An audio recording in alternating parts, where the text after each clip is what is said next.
Good afternoon.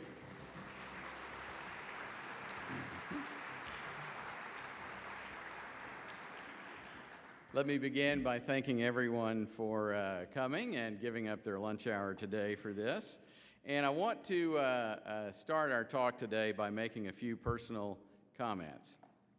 First, let me say thank you to everyone who dropped me a note, sent me an email, brought me a book, a pie, flowers, told me a joke.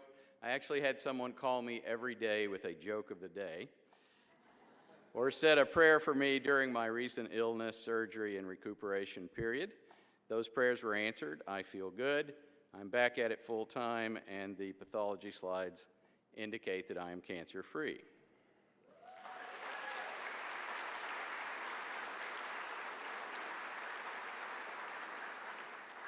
You know, I think this is the first time in my adult life that I stayed home for 2 solid weeks.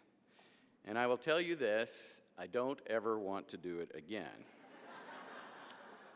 And what's more, Gail doesn't want me to ever do it again. I enjoy working, as you all know, and I especially enjoy working here with you and for you, and so I'm glad to be back at it. Dr. Frank Einhellig is a big part of why I can make that last statement, and as we have done for the last 3 years now, we will divide our talk today. I plan to give a general overview of the state of the university, and then Frank and I will each address some of the specific items we will be working on this year, and we will then take questions on any topic, whether we covered it today or not, at the end. As an aside, in case you were not aware of this, Frank has agreed to serve 3 more years as provost.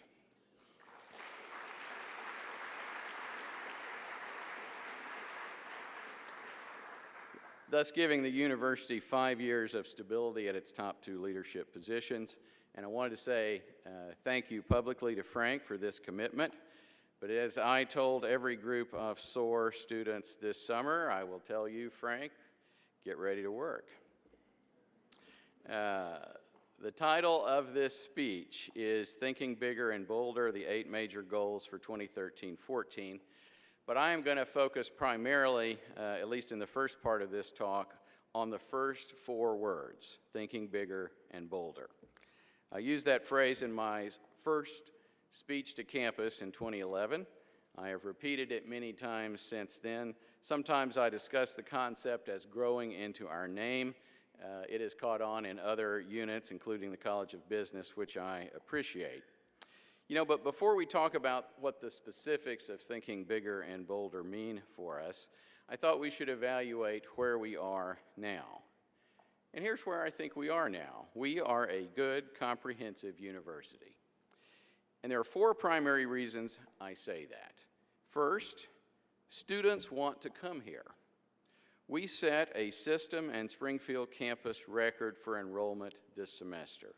We are up 767 students. We have total enrollment now of almost 24,000 students. And most of that growth was in the Springfield campus, where our enrollment this year is 21,798 students. What's more, we are up in all categories. We are up in freshman students and transfer students and graduate students. And our new freshmen are smarter, as more of them have a 24 or higher ACT than ever before. And we are up in enrollment despite the fact that there were fewer Missouri high school graduates this year and fewer students in Missouri's community colleges. In other words, the pool was smaller, and yet we were still up in every single category, while many other universities and community colleges in our state were flat or down. In fact, based on the available data that we have now, we believe we had the largest growth in numbers of any 4-year public Missouri university.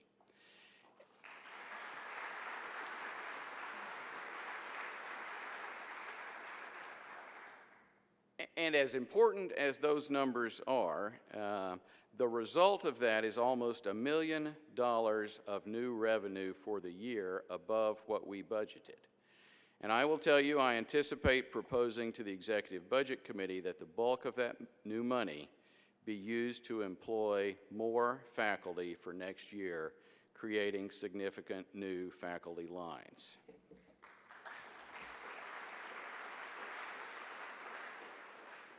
The second reason that I can say we are a good comprehensive university is that our students are doing really good things here. For example, this last year, our Enactus team won its regional competition.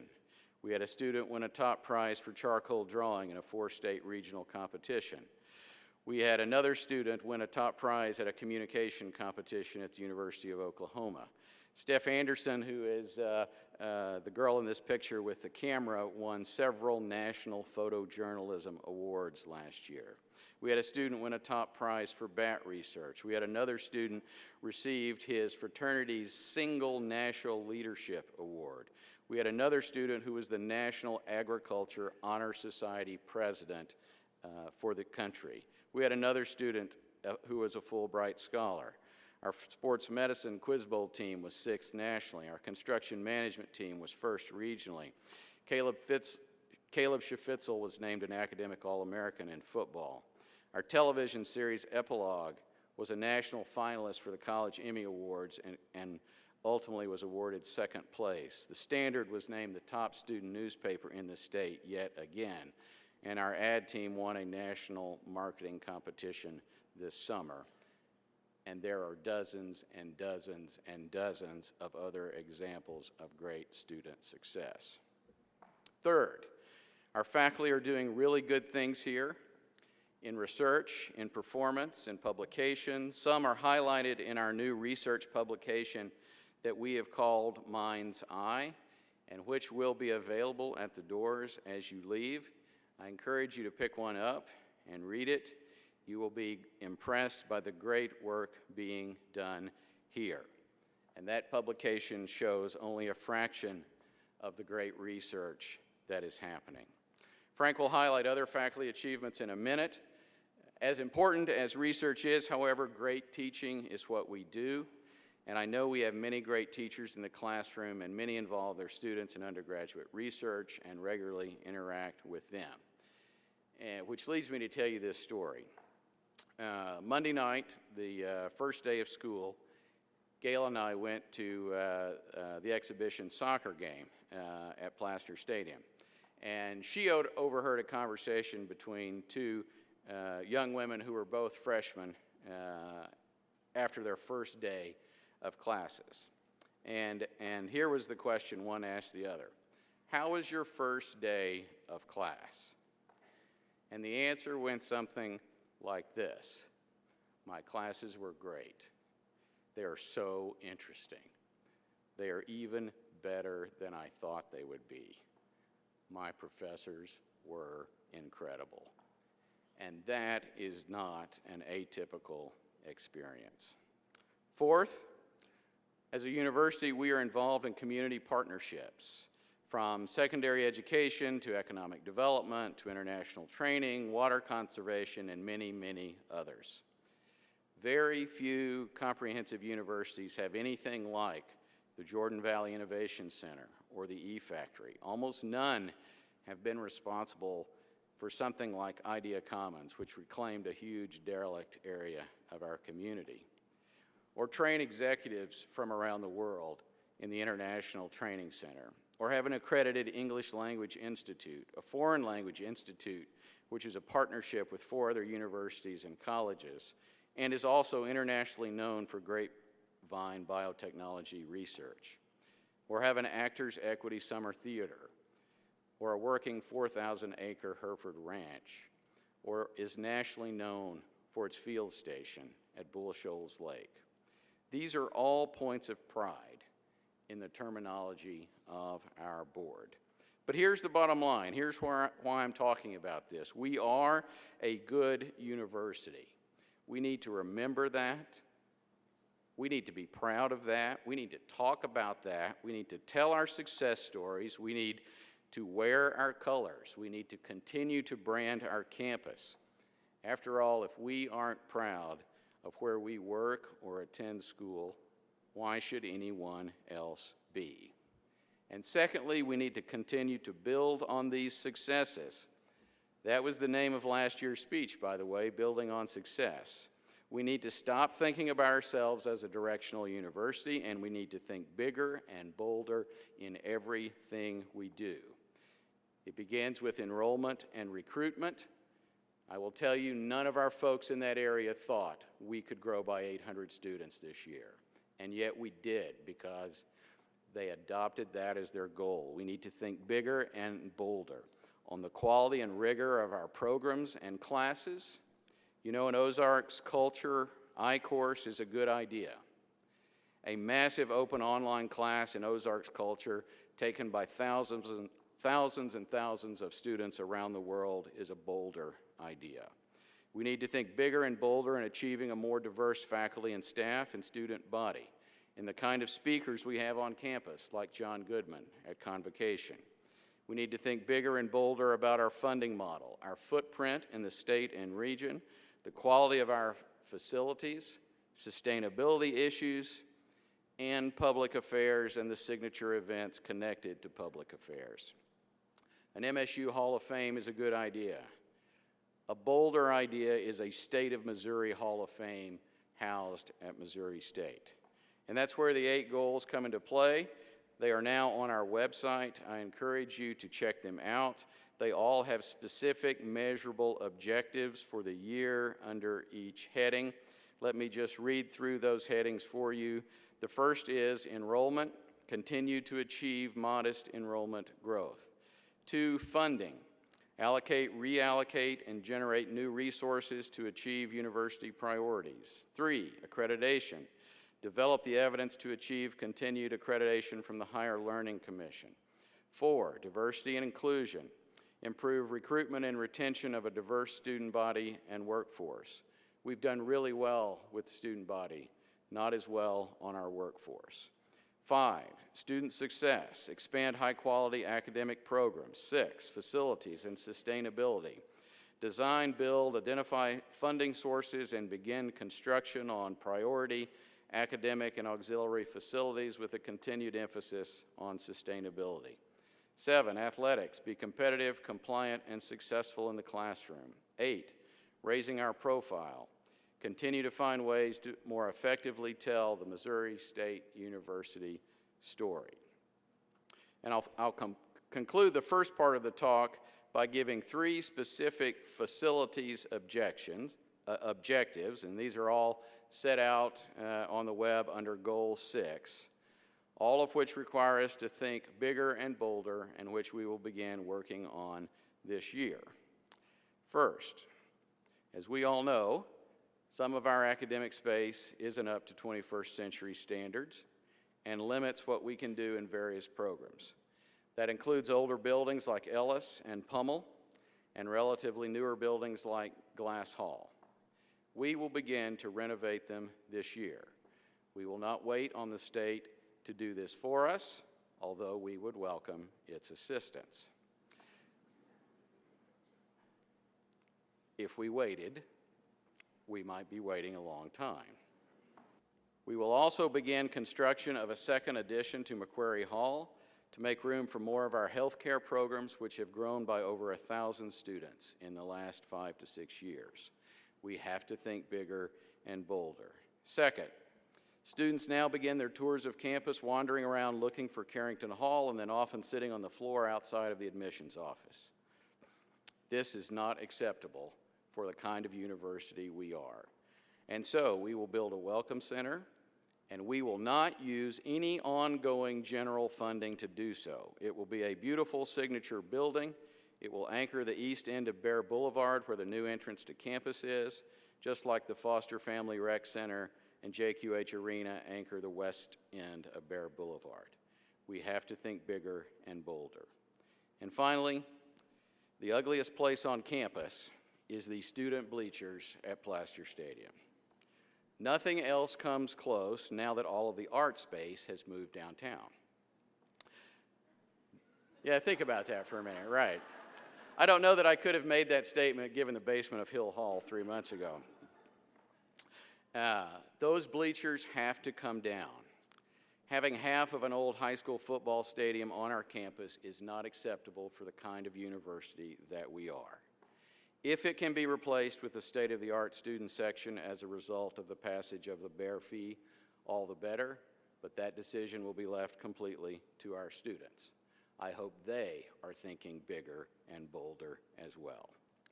I'm going to stop there now and turn this over to Frank to discuss other ways we can think bigger and bolder in the academic arena, and then I will come back up and share a few final thoughts when he is done. Frank?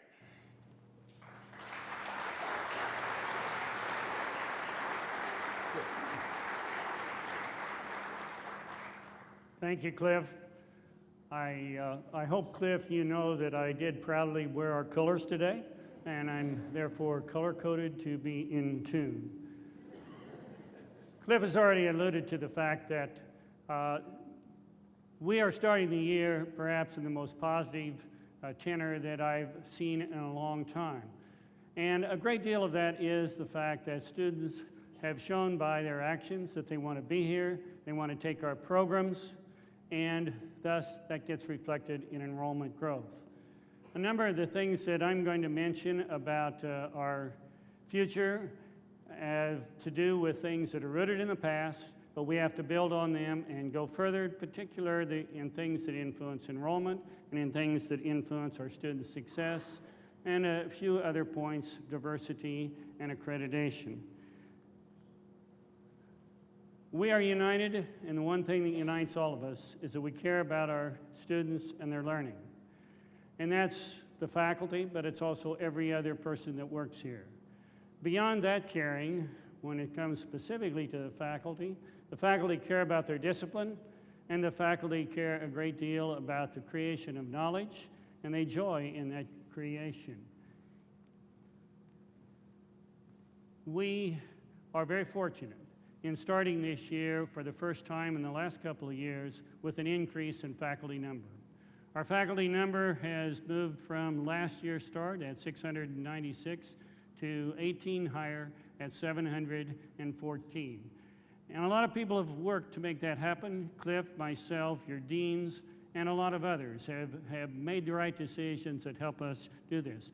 Every college has an increase in faculty except one, that is CNAS, and CNAS has an increase in graduate assistantships, one of the decisions that they made because they do help their teaching corps a great deal, and their increase in assistantships bring us to a final of 515 graduate assistants in the university this year. We're concerned about how people are paid as well, as you know. And I think this was a bold idea that came out of the Senate 2 years ago. Particularly at the professor level, our salaries have lagged significantly behind other places. And so we've introduced, and now we'll be moving forward with the action of Professor Salary Incentive Program. It's open to full professors who have been in rank at least 5 years and demonstrated that they have continued to do the work that got them to the full professor rank. Awards will be made in the late spring, and the process for that was worked out by a committee this summer, chaired by Associate Provost Chris Craig, and that process will involve an application due in mid-December, and then movement by review from a college personnel committee and the Provost Tenure and Promotion Advisory Committee, and then on upward in that line. The curriculum highlights of the past year, 410 future work that we still need to do that is not finished. But one of the things we are very proud of is to culminate a 3-year process in which we brought a revision of general education to completion. For the faculty that are heavily involved with that, though, they still have learning objectives to be assessed, and ways of doing that need to be worked out in detail. But one of the things about our general education program, it definitely improves our way in which we've integrated public affairs into the curriculum. Last year we got approval for the occupational therapy master's degree, and yet as we did so, we were kind of waiting on the final release of the money, and I think we have that now assured. And we are having an all-out effort to try and hire faculty for that program with the legislative funding that's come forth.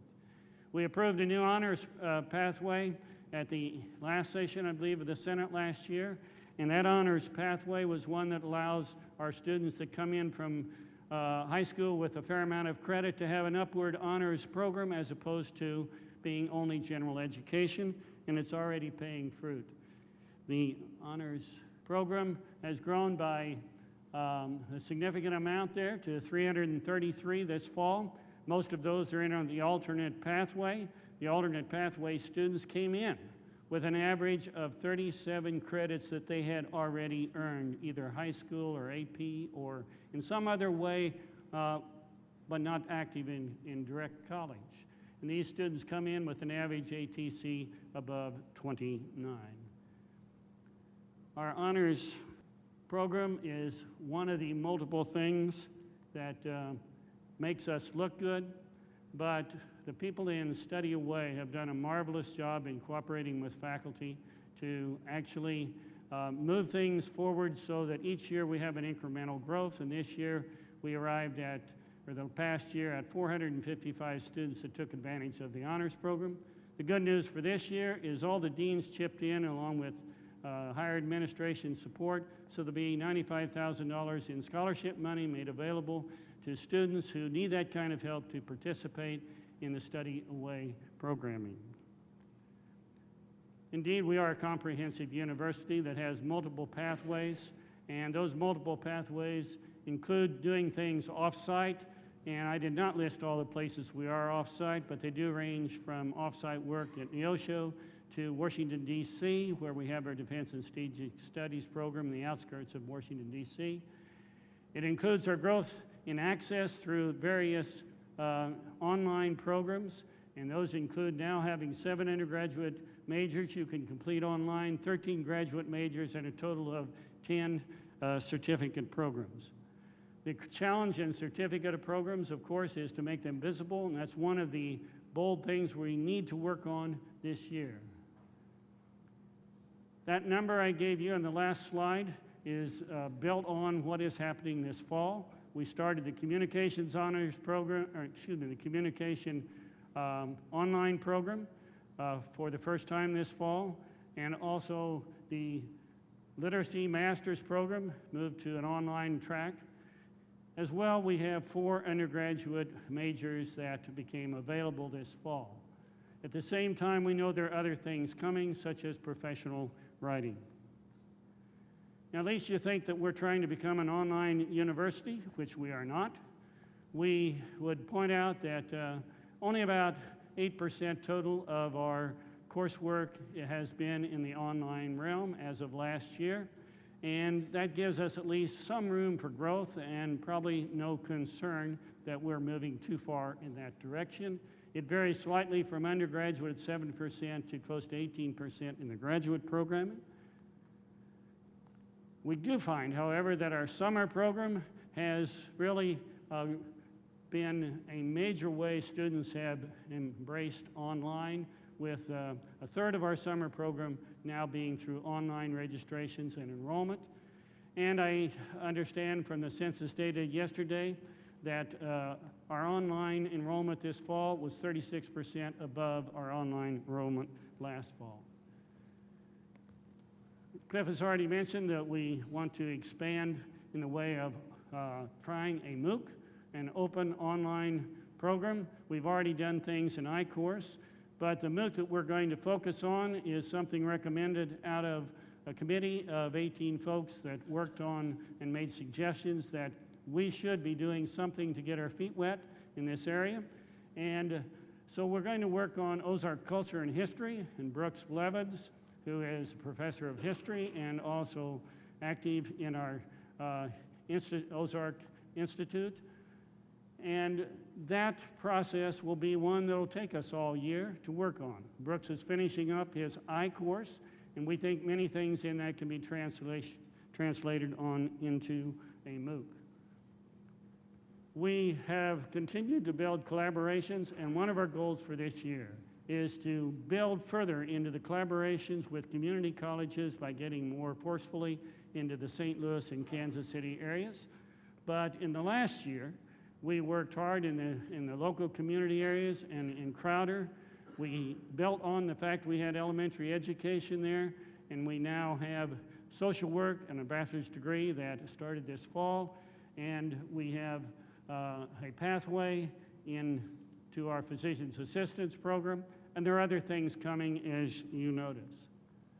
With OTC and Missouri State, the connections are multiple. And I think as an outgrowth of that, it's notable that we have almost 100 more OTC transfer students this year.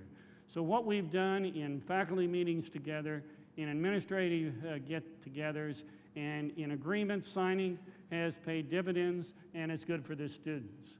In West Plains, again, connections to our own sister institution in West Plains. We have built on a number of education programs offered on site there, our elementary education program, our early childhood program, and a number of graduate programs that have been in West Plains.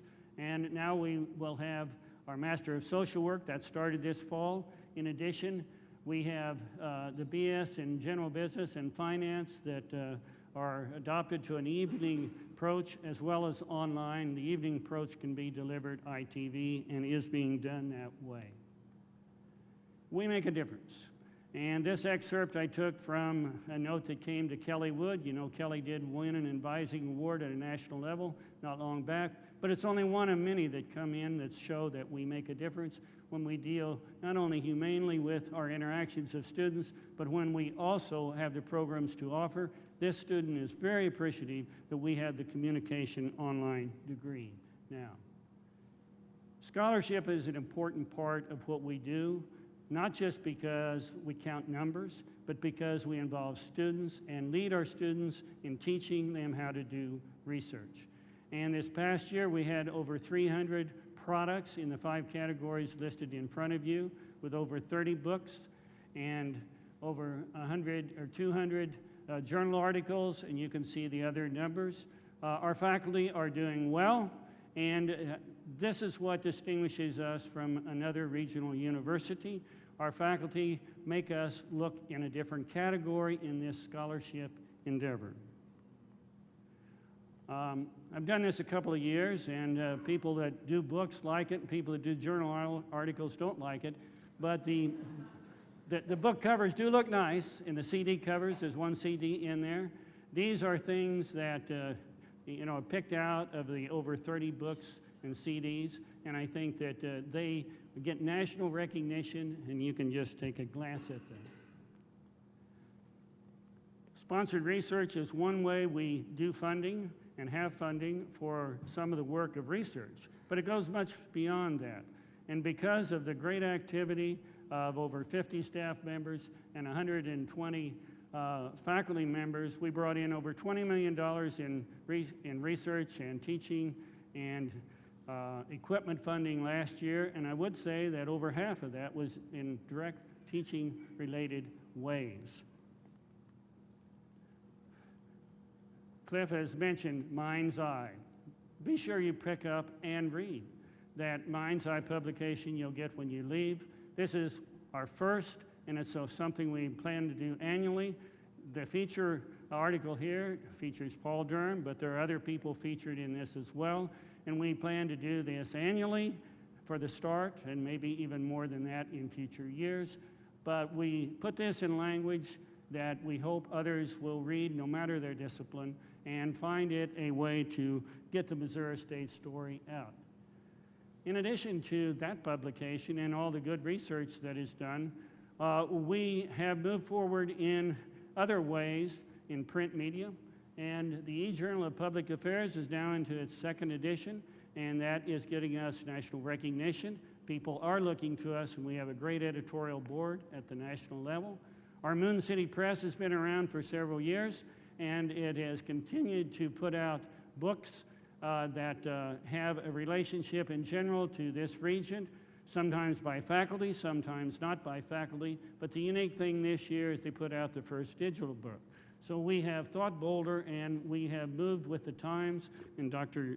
Jim Baumlin had a lot to do with that. In accreditation, we put this on our goal for the year because accreditation is something vital at the Higher Learning Commission level, but I'd also say we're accredited by 32 different groups, and we have others. I've only chosen a few to show of the immediate ones we're working with.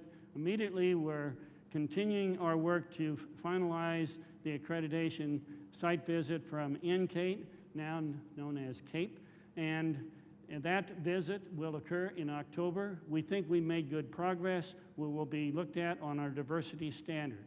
We think we will do well. A lot of energy has gone into that work. Our music program is being up for reaccreditation, and I talked to the consultant last week and was very impressed of what he had to say about us. And of course, we know that the Higher Learning Commission is something that accredits the whole university as an umbrella accreditation. And before I move to a few thoughts about the Higher Learning Commission, diversity has come up many times in accreditation, and we've worked on diversity in multiple ways. It's the right thing to do, it's what we should be doing, and it's what we have been working on. And I think the trend line is so very significant here that results now in 18% of our student body that fits into either the international category or the historically underrepresented category. And so we're making progress, and that is good for everyone, and especially for students we serve in that capacity. The Higher Learning Commission accreditation last occurred as a full accreditation visit in 2005, and the next one will be in 2015.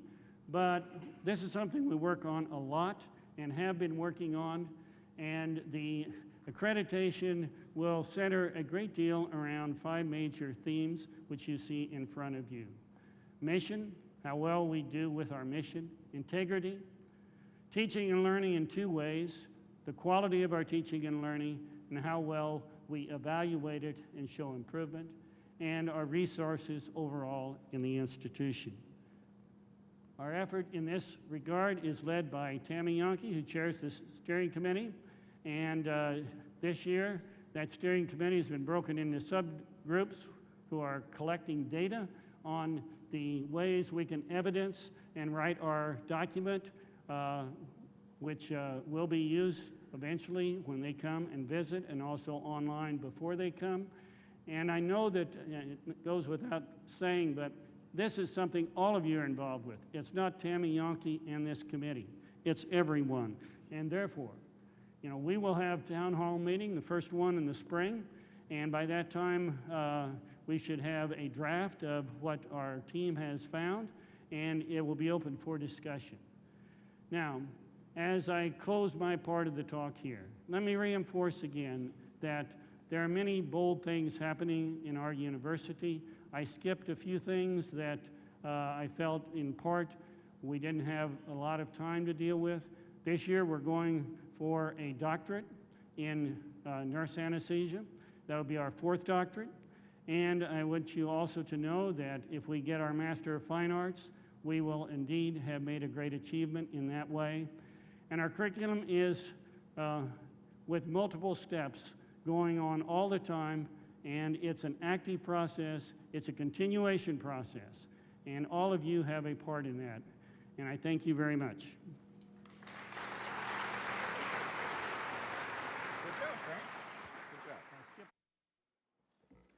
Thank you, Frank. Well said as always. Let me emphasize that quality, creativity, and rigor will be important principles for this university to follow as we work to think bolder about all of our academic programs. In the final piece of our talk this afternoon, I do want to report on a recent legislative development and address several more specific objectives from the 8 goals, and then Frank and I will take questions. We are on the home stretch. Hang in there. There has been much in the news all summer about House Bill 253, which would have reduced revenue to Missouri State by between $6 and $11 million annually, according to Governor Nixon's calculations, because of cuts to primarily business income taxes. That size of a cut would have been, in my view, catastrophic for us, on top of the $11 million in cuts we have already sustained over the last 4 years. Last week, his veto of that bill was sustained by 15 votes. And I want to publicly thank 6 Republican representatives from our area who, despite enormous party pressure, did not vote to override the governor's veto. They are Lynn Morris, Jeff Messenger, Lyndall Fraker, Lyle Rowland, Don Phillips, and Sue Enlichter. I also want to publicly thank Springfield Democrat Charlie Knorr, who also voted to sustain the veto. We are indebted to these people, and we will not forget their support for higher education. Besides not reducing our appropriations further, that action also resulted in the governor releasing the money held back from this year's general appropriation. For us, that was $3.1 million, and he has also released the specific new health care funds, which had been withheld in their entirety. That's another $1.3 million, and so we can now move on with expanding our health care programs on both the Springfield and West Plains campuses. And I wanted to thank Governor Nixon for that action. I do, however, want to encourage all sides to work together to find a compromise plan on tax reform, which will not diminish state support for education, as quality education is the most important driver in economic development, as we all know. And we need to avoid a repeat of this very divisive fight next year. All right, the two remaining goals that I wanted to address on our list are funding, which is Goal 2, and then say a few words about athletics, which is Goal 7. Here are 4 of our specific funding objectives under Goal 2 for the year. They are work to have the voluntary funding formula developed by COFI, endorsed by state leaders, and implemented. Meet the 5 established statewide performance funding measures to achieve maximum funding from state appropriations. Continue to allocate resources based largely on enrollment growth, and improve compensation for faculty and staff. Let me begin with that last one, improving compensation. I will commit to you that is still the #1 priority of our board and your administration. And with the veto of House Bill 253 sustained, we are confident we can continue to make progress in this area next year with our 4th across-the-board pay raise since I was named interim president in June of 2011. Our commitment to this goal is also seen in the new full professor incentive program that Frank just discussed. I also want to emphasize to everyone here that nothing we do to improve our facilities will limit our ability to work on this objective. Let me say that again. Nothing we do to improve our facilities will limit in any way our ability to increase compensation for faculty and staff.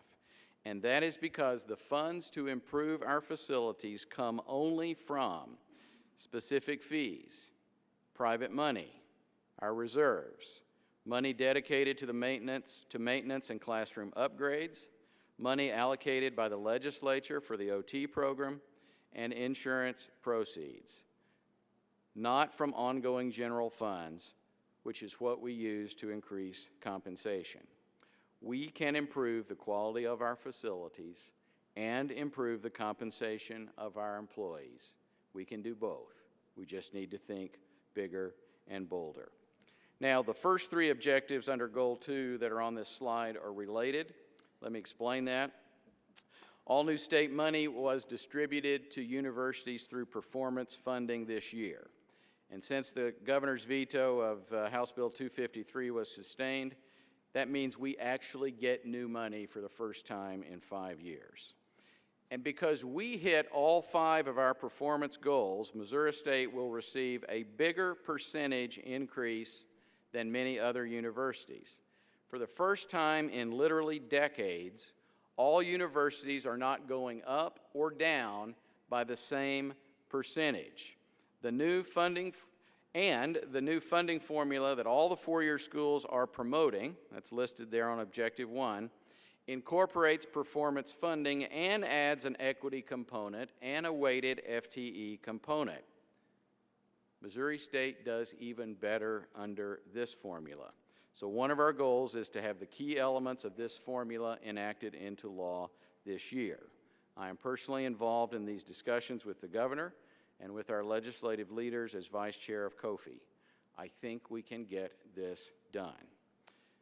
With performance funding driving state appropriations under either formula, whether it's all performance funding or 60 or 70 or 80% performance funding, that means enrollment issues like graduation rates, retention rates, the number of STEM and healthcare graduates we produce, all of those things play a significant role in our ability to do the things we have been discussing. And with tuition and fees now accounting for almost 70% of our revenue, continuing modest enrollment growth continues to be important. Thus, you will continue to hear Frank and me emphasize its importance, and we want you to know that new money for new academic lines will primarily be allocated to colleges that have consistent, sustained growth. Finally, I want to spend a few minutes on Goal 7, which is the athletics goal. I would guess that probably not everyone in this room thinks this goal is very important. I know some have asked why the goal was on here since it was not on last year. The short answer is the board thinks it's important and directed us to include it. But I want you to know that I think it's important as well. Here are my top 4 reasons why. 1, athletics done the right way, and Kyle Motes and I insist that it is done the right way here, helps mold young people into future ethical leaders. They develop the drive to succeed. They develop good work ethics, a sense of responsibility, knowing how to win and lose, skill at planning, understanding the rules of a game, treating others, including competitors, with respect, ethical behavior towards others, knowing how to work with teammates, and so forth. I believe this is as important for our female students as it is for our male students, and is a reason why we continue to expand our female athletics programs, beginning with women's tennis next fall. Second, athletics helps promote positive spirit and passion towards our university. Research tells us that the more connected our students are to the university, the higher their retention and graduations will be, no matter their intellectual ability. Nothing helps you think of yourself as a bear better than winning sports teams. Third, athletics helps Missouri State financially. When a university features winning programs, alumni and donors are more likely to give and support those programs and the university. This affects the university as a whole, not just the athletic department. Most of our biggest donors to academic programs begin as donors to specific athletic programs. And finally, athletics helps promote statewide and national branding of Missouri State University. We saw that with Wichita State in our own sports conference in men's basketball last year when Wichita State made its run to the Final Four. The exposure and marketing Wichita State received in 3 weeks could not have been obtained at any price any other way. That is almost a direct quote from the president of Wichita State earlier this year when we were traveling together. And athletics includes a vibrant football program. We have to think bigger and bolder in athletics, including how we can field a competitive football team.